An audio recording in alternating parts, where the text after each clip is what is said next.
Il y a 66 millions d'années, un bolide silencieux, je veux dire une météorite, est tombé sur la Terre. Ce cataclysme a ravagé notre planète et a provoqué l'élimination de 3 espèces vivantes sur 4.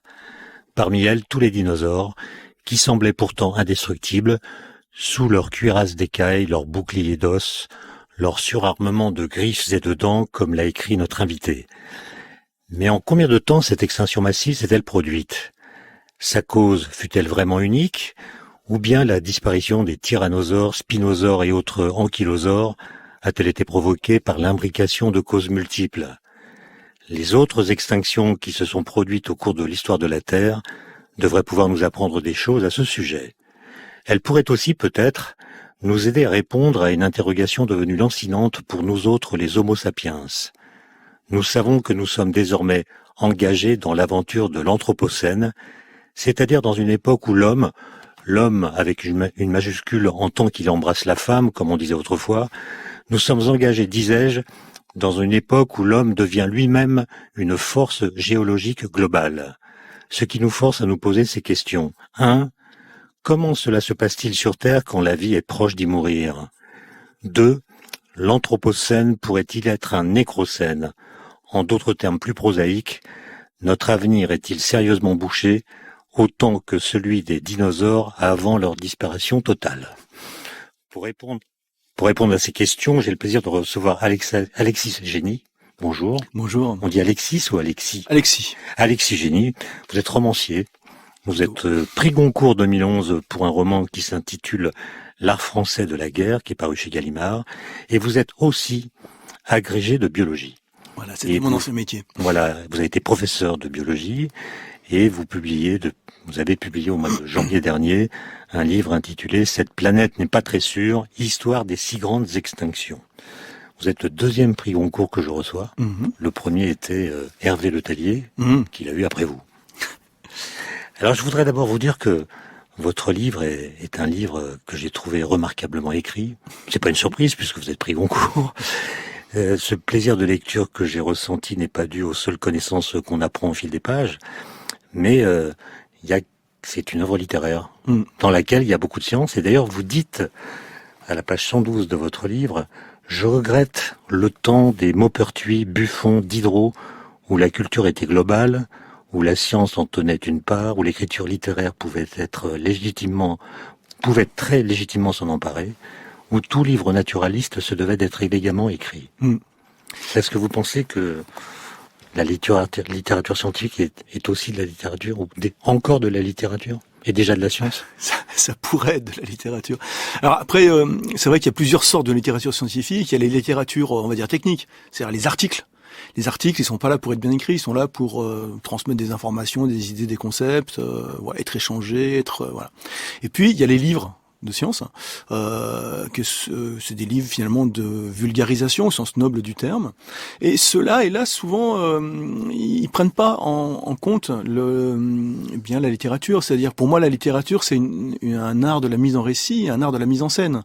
Souvent, on fait trop confiance aux faits, au savoir qui est transmis, sans penser à vraiment le mettre en scène. Et c'est vrai que, au 18e, il y a de merveilleux livres de science extrêmement bien écrits. Bon, c'est une époque où la science était quand même pas encore formalisée, comme elle l'a été au 19e puis 20e. Bon, il existe encore des gens qui écrivent bien la science. Je pense à Jean-Didier Vincent ou Alain Prochiance qui ont fait de très belles, voilà. Bon, et puis vous aussi, Étienne. Il y a la culture générale qui pour vous inclut la science. Vous dites « Je me dis que méditer Pascal, lire Phèdre, savoir ce qui a eu lieu en 1938 et connaître la cause de la disparition brusque des grands animaux du Crétacé font partie d'une culture globale qu'il serait dommage d'amputer. » Ah oui, c'est bien d'avoir une culture globale.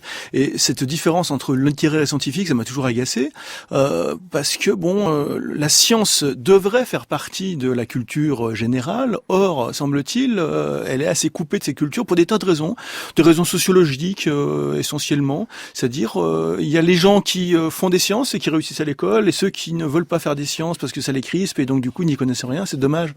Une culture scientifique, ça me paraît faire partie de la culture de l'honnête homme contemporain, et ça devrait. À condition peut-être de mettre de la culture dans la science. Absolument. Ce que vous faites. Moi, je pense que la science, c'est une grande aventure intellectuelle, mais également c'est une grande aventure humaine, c'est une grande aventure esthétique, une grande aventure romanesque. Comment le savoir petit à petit se construit, c'est un roman fantastique. Et moi, c'est toujours par là que j'ai abordé les sciences. C'est-à-dire que j'ai abordé des sciences sérieuses, mais j'ai toujours été passionné sur comment on savait les choses, comment on pouvait les transmettre, comment intellectuellement il y avait des controverses, des débats, et petit à petit qui arrivaient à construire des faits relativement robustes. Et c'était vraiment une aventure extraordinaire, mais qui était relativement peu représentée dans mes études. Bon, j'ai fait mes études dans les années 80. On était assez scientistes à l'époque, et j'ai toujours eu envie d'écrire sur l'émerveillement devant la science, devant cette aventure-là. Et c'est vrai que ce livre, c'est la réalisation de ce vieux désir d'écrire enfin quelque chose de joyeux et lisible sur cette aventure-là. Alors j'en viens justement au livre. Cette planète n'est pas très sûre. L'histoire des 6 grandes extinctions. Ça commence par le récit de l'extinction des dinosaures, Ah oui. du moins de ce qu'on en sait. J'ai une première question à Alexis Génie, c'est pourquoi est-ce qu'on aime les dinosaures? Pourquoi est-ce que ça nous fascine? Les enfants, mais pas que. Il y avait Stephen Jay Gould, qui est un grand écrivain de science aussi, qui avait répondu à cette question en disant oui, parce que c'est des monstres terrifiants et ils sont morts, donc ça rassure. Enfin, on peut jouer comme ça. C'est vrai aussi que moi, mon hypothèse est un peu plus une hypothèse de design, c'est-à-dire que ces monstres-là, on voit ce qu'ils peuvent faire. C'est-à-dire que le méchant a des grandes dents, l'herbivore a des grandes plaques d'os. Bon, c'est comme les super-héros qui auraient chacun leur fonction. Les gamins sont fascinés par les petites figurines en plastique qu'on peut trouver dans le commerce, et ils organisent des combats de dinosaures. Qui c'est qui gagne? Le tyrannosaure ou le tricératops, voilà. Et il y a quelque chose de fascinant parce que leur corps met en scène des grandes puissances archaïques, un peu prédatrices. Donc en fait, on rêve beaucoup de ces monstres-là qui heureusement auraient disparu. Mais que dites-vous à ceux qui vous rétorqueraient si vous leur dites qu'ils ont disparu, que finalement les dinosaures ce sont les poules, les poulets, puisqu'ils font partie du même groupe que vous appelez monophylétique? C'est vrai qu'il y a on peut dire que les oiseaux, poules, poulets, etc., bien connus, sont des descendants de dinosaures. C'est leur squelette qui le dit, l'organisation de leur squelette. Mais après, c'est vrai que scientifiquement c'est vrai, symboliquement ça l'est pas du tout. Allez donc raconter ça à un gamin, il va dire ouais, pourquoi pas, mais je préfère les dinosaures. Surtout, sauf s'il appelle son poulet comme vous le proposez, il peut l'appeler Poulettosaurus bascouri. Voilà, et puis ce qui est magnifique aussi, c'est tous ces noms que l'on peut forger qui font rêver. Alors moi j'ai une question naïve, votre discipline n'est pas la mienne. Comment a-t-on su que les dinosaures ont existé? Première question. Et deuxième question, comment a-t-on su la façon qu'ils ont eu de disparaître? Alors c'est deux choses un peu différentes. Tous en même temps. Ouais, alors c'est vrai que c'est au début du 19e, on commençait à s'intéresser aux zoos, et il y avait un peu des collectionneurs, chasseurs d'eau, etc. Et on s'est rendu compte qu'il y avait ces grands animaux dont on ne connaissait pas de représentants contemporains. Donc on s'est dit tiens, il y a des êtres vivants qui ont existé, qui n'existent plus. Donc ça posait un problème. Et on s'est rendu compte que les couches géologiques dans lesquelles on trouvait ces animaux-là étaient très caractérisés. Au-delà d'une certaine couche, il n'y en avait plus. Donc, ils n'ont pas dépassé une certaine limite de temps, une limite temporelle. Mais ils pourraient être ailleurs. Alors, ils pourraient être ailleurs, tout à fait. Les recherches qu'on a pu faire sur toute la planète montrent que, au-delà d'une certaine date qui est la même partout sur la planète, il n'y en a plus. Et ensuite, on a pu découvrir que il y avait une petite couche très caractéristique, assez fine, qui donc avait dû se déposer relativement rapidement, qui correspondait à la fin de ces gros animaux et de toute une faune et une flore qui ont disparu en même temps.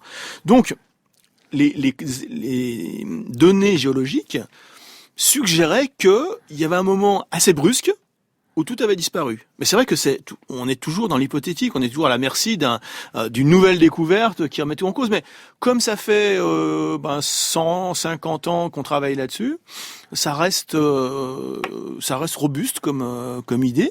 Donc il y a un moment assez précis où les dinosaures disparaissent et après, il n'y en a plus. Après, on ne retrouve plus ces grands animaux géants qui avaient occupé la planète pendant une certaine période de temps, pendant l'ère secondaire, le Mésozoïque. Mais grâce à ces couches géologiques, on peut lire le temps dans l'espace. Ouais. Et par exemple, que voit-on si on est au bord de la plage de Bidart? Alors ça c'est drôle parce que c'est une sorte de running gag familial où chaque fois que je passe devant, parce que je vais souvent dans ce coin-là, chaque fois que je passe devant, vous savez que sur cette plage il y a, il y a cette couche, il y a cette petite couche d'argile noire qui est accessible sur des rochers. La côte basque, elle est assez découpée. On voit très bien des rochers assez aigus, très désagréables de marcher dessus à pieds nus. Et on voit cette petite couche qui correspond au moment où ces dinosaures ont disparu. Et c'est très fascinant ça, parce que on peut mettre le doigt sur la catastrophe. Enfin, il y a une sorte de mélange comme ça d'espace et de temps qui, moi, me fait rêver de façon romanesque.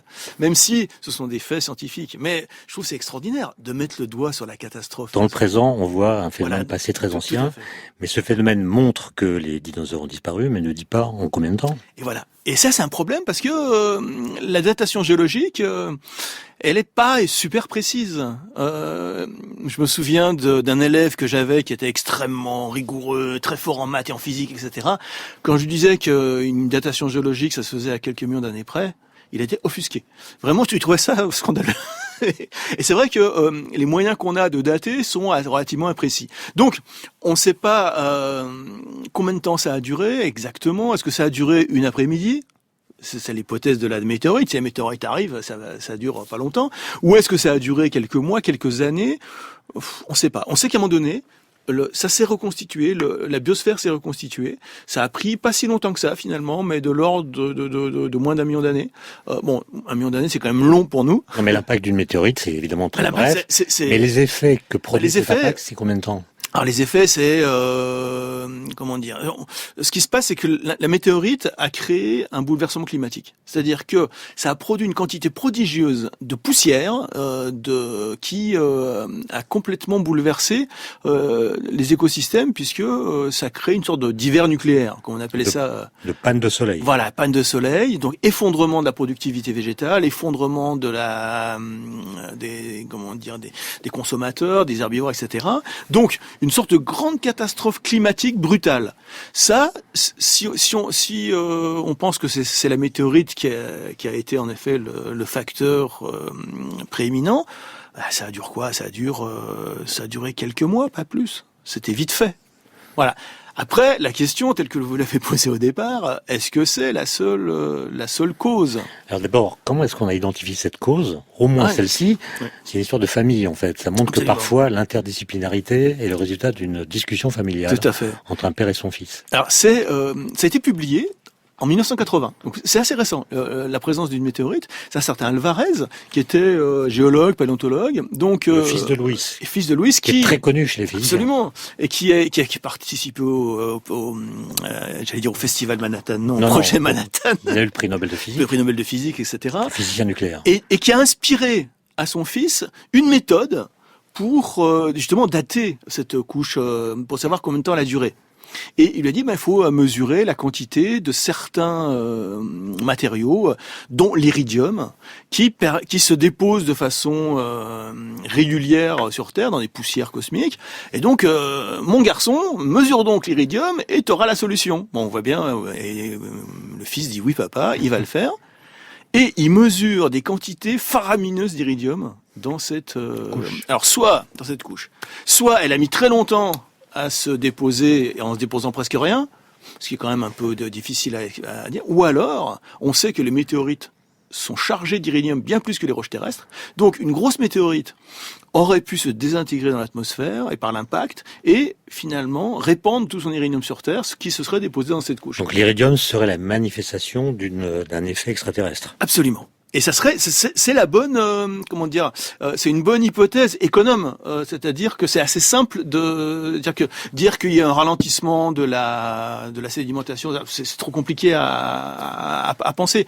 La météorite, c'est vraiment la solution directe au problème.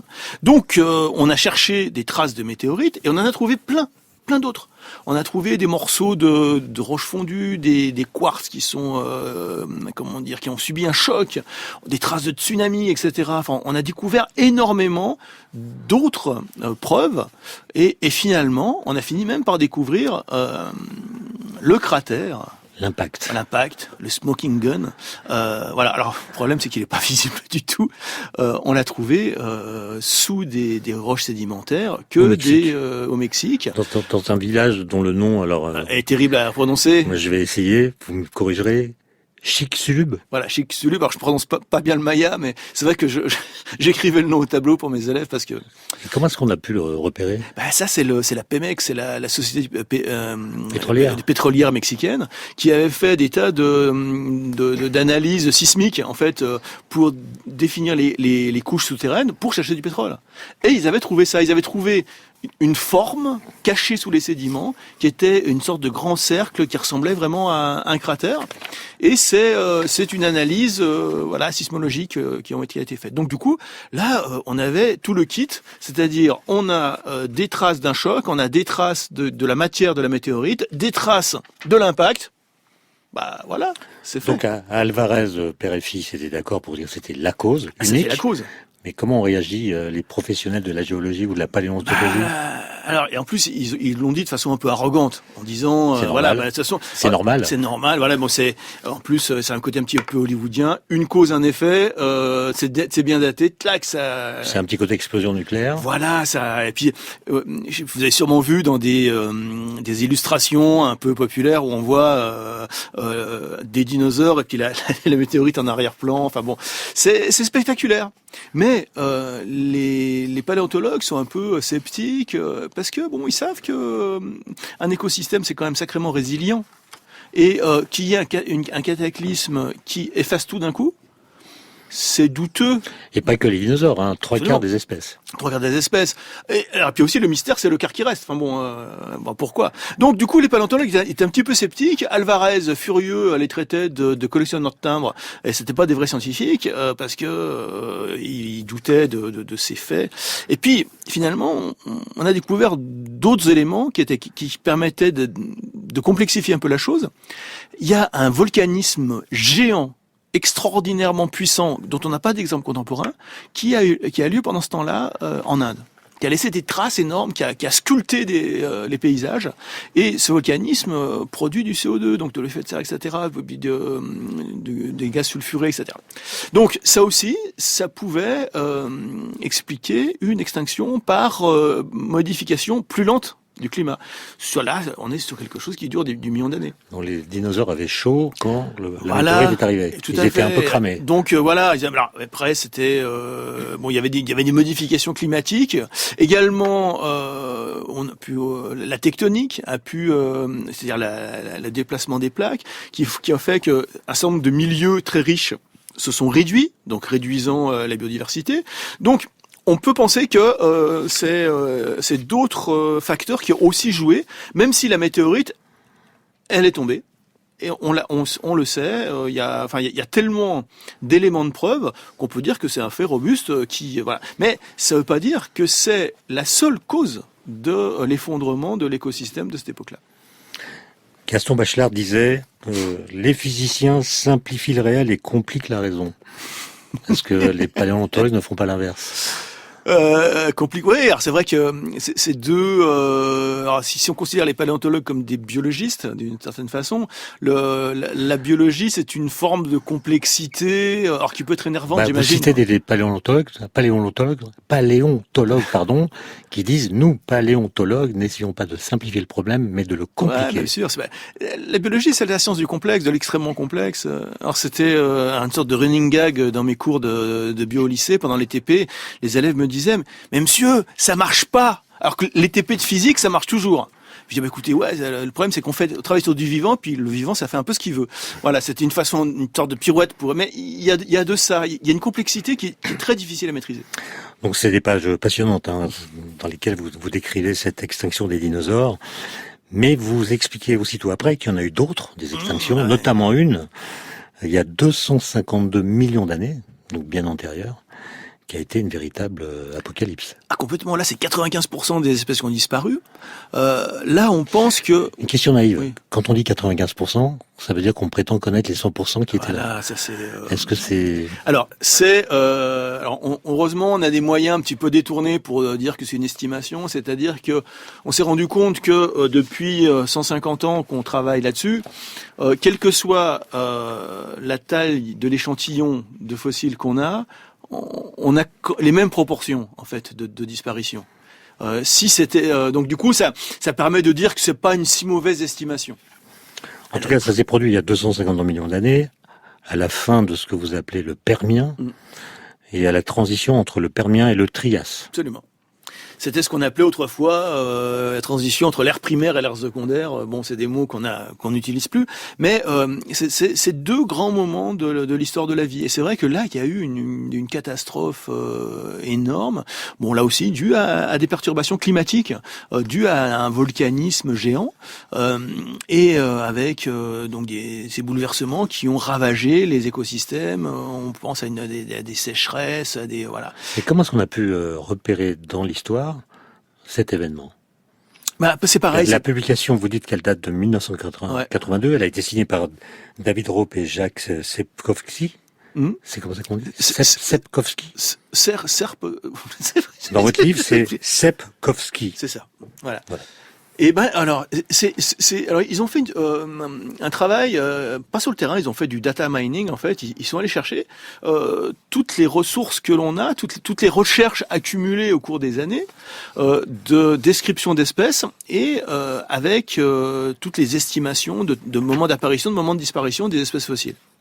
Et en glanant toutes les recherches qui étaient disponibles à l'époque, ils ont vu qu'il y avait des moments dans l'histoire de la Terre où il y avait une sorte de pic d'extinction, de pic de disparition. Il y avait beaucoup... En fait, il y a un taux moyen, on va dire, d'extinction des espèces. Les espèces ne durent pas longtemps. C'est-à-dire qu'elles durent entre 1 et 5 millions d'années. Oui, il y a toujours des espèces qui meurent. Ouais, tout le temps. Tout en l'histoire. Il y en a tout le temps qui meurent et tout le temps qui réapparaissent. Bon, donc ça c'est normal. Mais il y a des moments où le taux d'extinction augmente de façon très violente, mais sur un moment très très bref. Et donc, ils ont dit que c'était là des moments d'extinction massive. Et ils en ont repéré 5. Ils ont appelé ça les Big Five. On sent là la capacité marketing de la science américaine qui doit se montrer, qui doit se. C'est des Big Bang à l'envers. Absolument. Et donc on a ces 5 grandes extinctions qui vont rythmer l'histoire de la vie sur les 500 derniers millions d'années. Et l'extinction des dinosaures en est une parmi les 5. Mais vous dites rythmé, ça sous-entend qu'il y a une sorte de périodicité. Alors, moi j'ai lu d'ailleurs dans votre livre que certains estiment que la période c'est 26 millions d'années, je crois. Voilà. Milliards d'années. Ah non, millions. Mais alors ça c'est un truc ça a été donc leur Big Five, ils les ont trouvés en 82. En 80, il y avait eu la météorite d'Alvarez. Donc ça a été la mode de chercher des météores. Et comme en effet, quand on a l'impression de voir des pics réguliers, ils se sont dit si c'est régulier, c'est donc astronomique. Voilà, c'était le moment où ça paraissait tout à fait légitime et rigoureux de parler de causes astronomiques. Donc ils ont imaginé une étoile jumelle du Soleil qu'on n'a jamais trouvé. Donc on expliquerait la régularité de ces extinctions par un phénomène astronomique lui-même régulier. Parce que depuis le début de l'histoire des sciences, depuis Galilée, Newton, etc., la régularité c'est dans les cieux. Et donc il y a et c'est vrai que les deux Alvarez ont beaucoup poussé pour dire que c'est les phénomènes cosmiques qui sont liés aux extinctions. Après quand on cherche de façon un peu plus fine le nombre d'extinctions. Alors 5, c'est assez approximatif, parce que suivant le seuil que l'on utilise, on en trouve plus, on peut en trouver une vingtaine ou plus. Et la périodicité, elle est pas si nette que ça. Donc du coup, c'est peut-être un pur artefact, mais ça continue d'être débattu maintenant. Mais c'est peut-être un pur artefact, un pur effet de graphique, si vous voulez. Mais en tout cas, il y a eu des extinctions. Ah, il y en a eu beaucoup. Alors, c'est clair, il y en a eu beaucoup. Alors, pourquoi elles sont arrivées? Quelle a été la cause? Ça fait un moment qu'on cherche. Donc, depuis les années 80, où pour la première fois, donc, on a trouvé une cause sérieuse. Et après, on a débattu entre météorite et volcanisme. Puis après, on s'est dit que c'était les deux. On a cherché la cause des autres. Donc, il y a tout un domaine de recherche qui s'est ouvert. Pourquoi les autres extinctions ont-elles eu lieu? Et globalement, c'est tout ce qui peut influer sur le climat. C'est-à-dire tout ce qui peut... Par exemple, le volcanisme.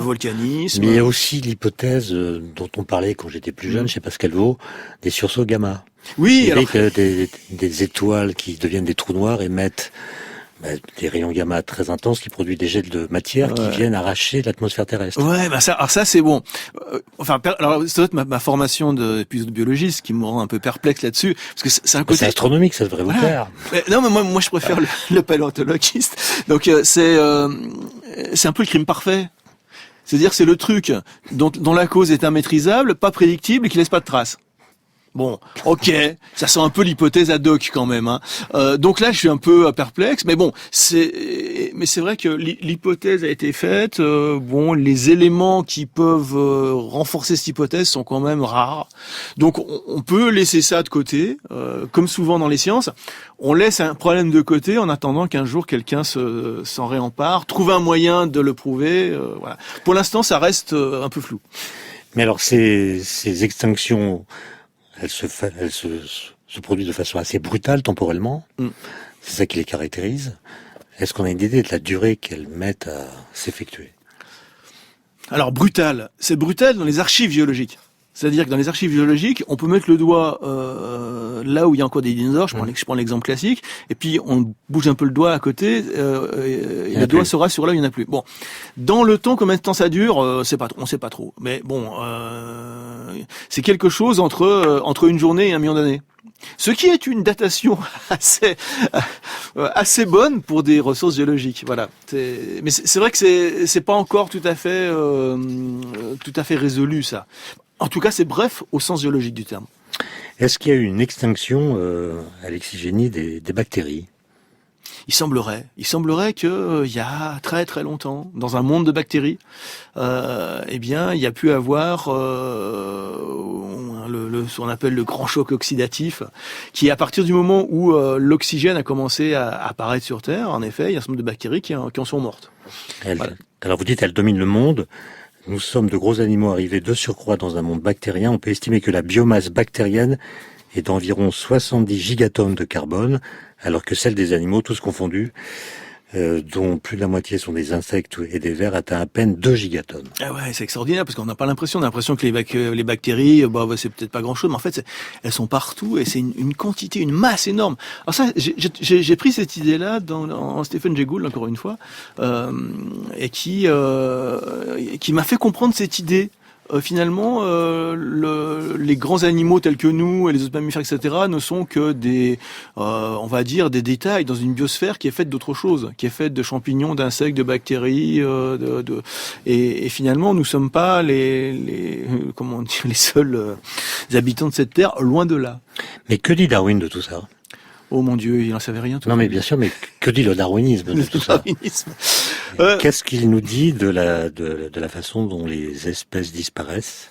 Alors, régulièrement ou bien de façon catastrophique? C'est vrai que le darwinisme classique, on appelait le néo-darwinisme des années 40, qui est devenu une sorte de darwinisme de base, n'a pas vraiment de discours là-dessus, puisque les animaux sont censés disparaître du fait de leur mauvaise capacité de reproduction, ou donc de leur mauvaise adaptation, puis après ils apparaissent lentement, progressivement.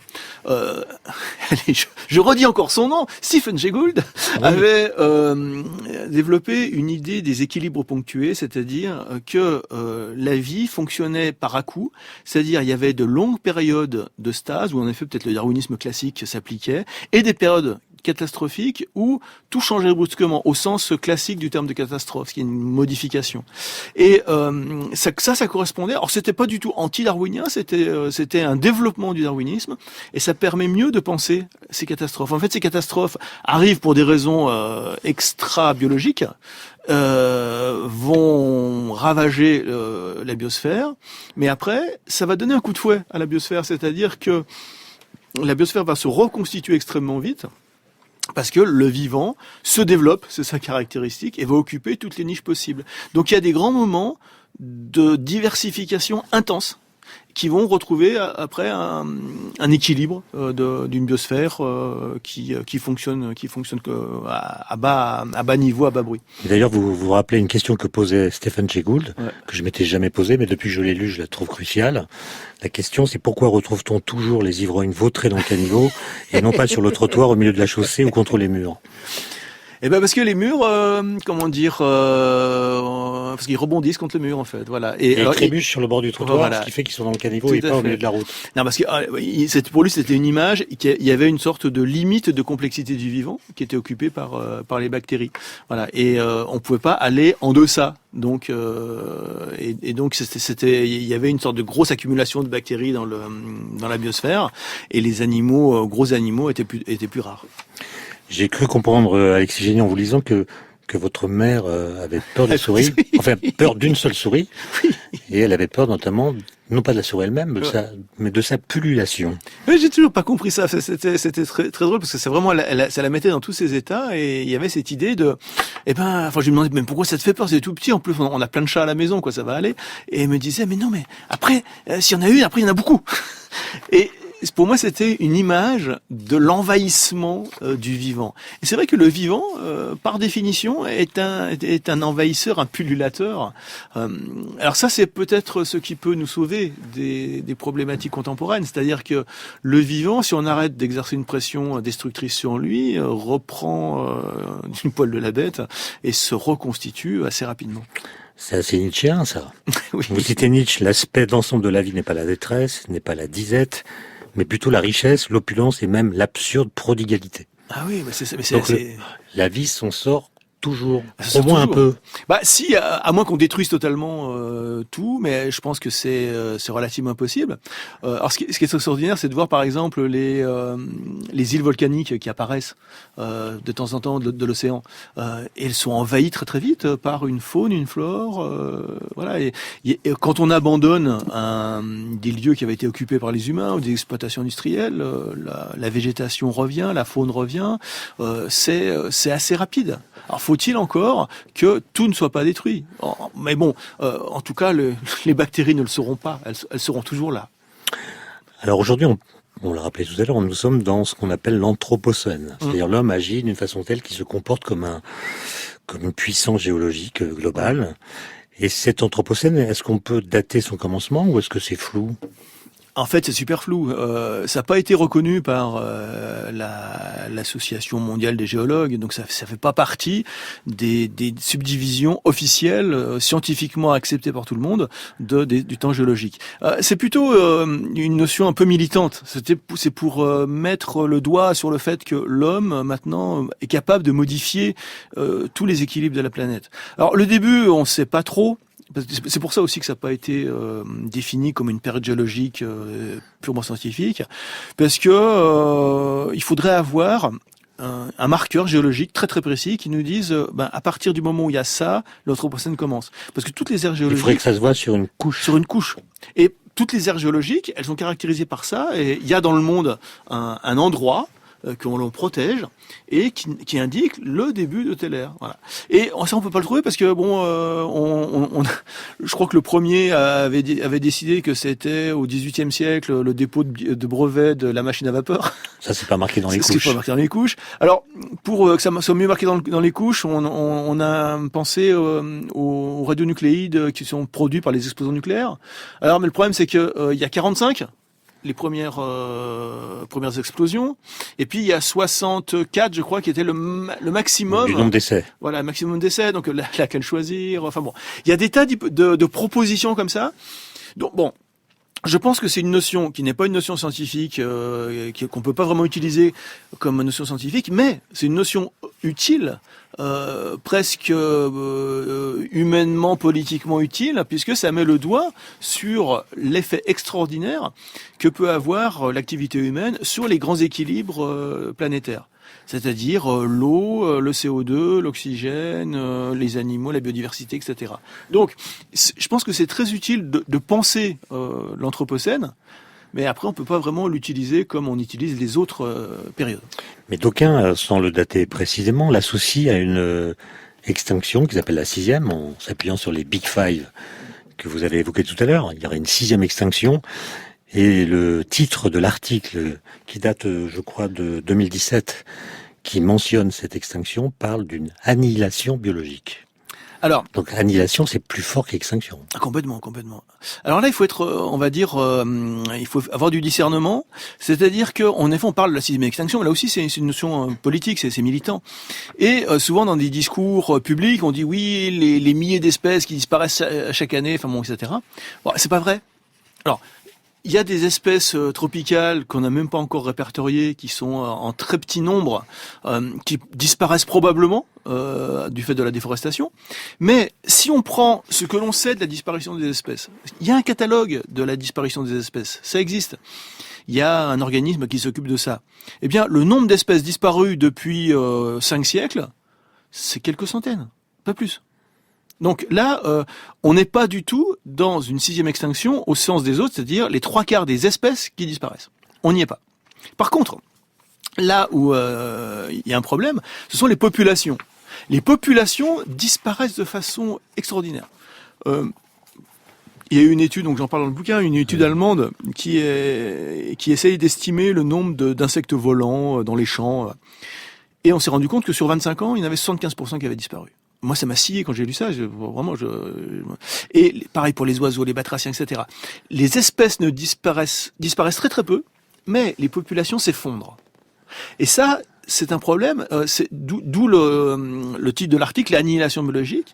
C'est quelque chose d'assez terrifiant de voir comment les effectifs des espèces sont en chute libre.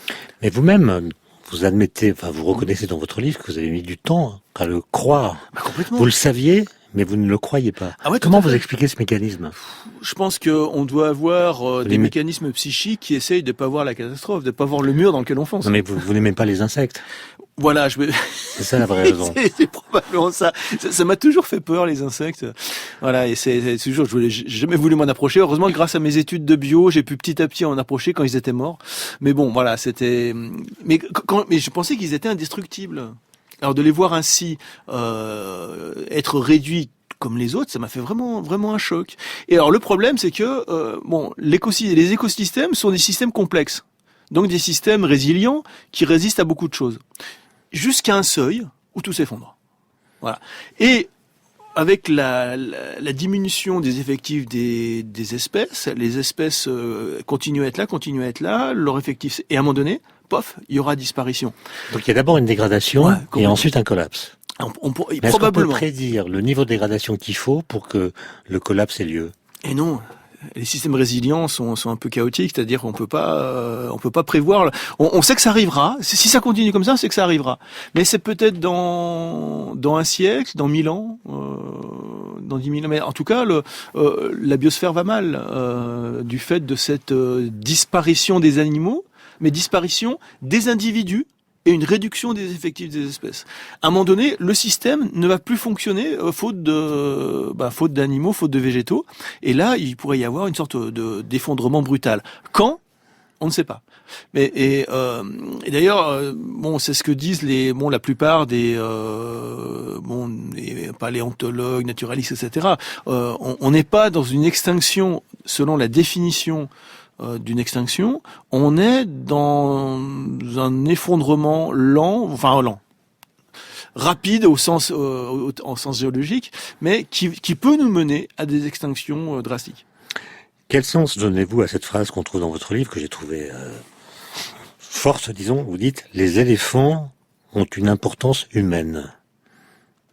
Oui, alors c'est quelque chose que j'avais trouvé dans le roman de Romain Gary, là, Les Racines du ciel, où il y a un personnage qui survit à un camp de prisonniers parce que il est obsédé par l'idée d'éléphant. Je pense que il veut voir après les éléphants et après il voudra les sauver.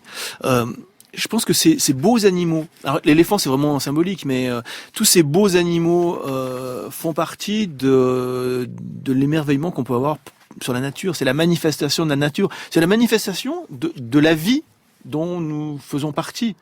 Le jour où il y aura plus ces merveilles vivantes, il y a quelque chose d'humain qui se sera effondré aussi. Nous avons besoin de cette beauté, de cette esthétique, de voir la manifestation de la vie. Ça, c'est important. Pas simplement sa fonction organique pour nous, mais simplement d'être sensible à la beauté de la nature. Je pense que c'est important, ça, l'émerveillement, en fait, l'émerveillement dans cette beauté. Alors, c'est vrai qu'on essaye, ça, penser un peu libéral, d'estimer les coûts de la destruction de la nature, c'est-à-dire que essayer de calculer quel est l'avantage économique que produit une nature en bon état. Mais bon, c'est très bien, hein, mais il y a quelque chose déjà qui est tout simplement d'être dans cette nature, de la voir, de s'en émerveiller. C'est quelque chose d'important, et ça manquerait terriblement à notre à notre personnalité, à notre psychisme, à notre vision du monde et à notre vision de notre place dans le monde, si ça disparaissait. Mais si j'ai bien compris ce que vous dites, à ce micro, mais aussi dans le livre, l'anthropocène pourrait bien être un nécrocène. Mais c'est inconditionnel. Complètement. Donc c'est pas une fatalité absolue. Non, c'est pas une fatalité parce que justement... Mais quels sont nos leviers ? Alors, il y a un levier qui est existant déjà, qui est la puissance de multiplication des vivants. C'est-à-dire que si on fout la paix aux vivants, ils se reconstituent. Ça veut dire quoi, concrètement? Concrètement, par exemple, la pêche telle qu'elle se fait est une catastrophe. La déforestation telle qu'elle se fait est une catastrophe. Le grignotement des zones, on va dire, naturelles par l'urbanisation, c'est une catastrophe. Tout ça, ça peut s'arrêter. Mais ça veut dire qu'il faut contraindre l'économie. L'économie humaine, l'activité humaine exerce une pression insupportable sur la biosphère. Il faut peut-être faire diminuer cette pression. Alors, par exemple, on a pu voir pour la pêche les thons qui avaient été en Méditerranée pêchés n'importe comment parce que ça rapportait beaucoup. On a mis des quotas extrêmement stricts. On a surveillé surtout. Et il est revenu. Et il est revenu. Donc je pense que là, on peut faire confiance à... Alors c'est le philosophe Baptiste Morisot que vous citez. Voilà, qui a écrit un bouquin qui s'appelle Ranimer les braises du vivant et qui dit ça, c'est-à-dire que on va pas protéger la nature, elle se protège bien elle-même depuis longtemps. Simplement laissons-la faire. Donc il faut sortir du déni. Oui. Et d'ailleurs, j'ai une petite anagramme trouvée par Olivier Garcia. Notre déni écologique a pour anagramme quel génocide notoire. Il en a trouvé une autre. C'est incroyable. Le temps des bonnes résolutions. Et on pourrait dire qu'on est dans le temps des bonnes résolutions. Tout à fait. Il y a des traités qui sont signés. Oui, alors après, il faut qu'ils soient appliqués. Et c'est ça, et que l'on contrôle leur application. Si on regarde l'anagramme, le temps des bonnes résolutions est le sonnet des nobles impostures. Il y a un peu de ça. Merci Alexis Génie d'être venu nous parler de ces extinctions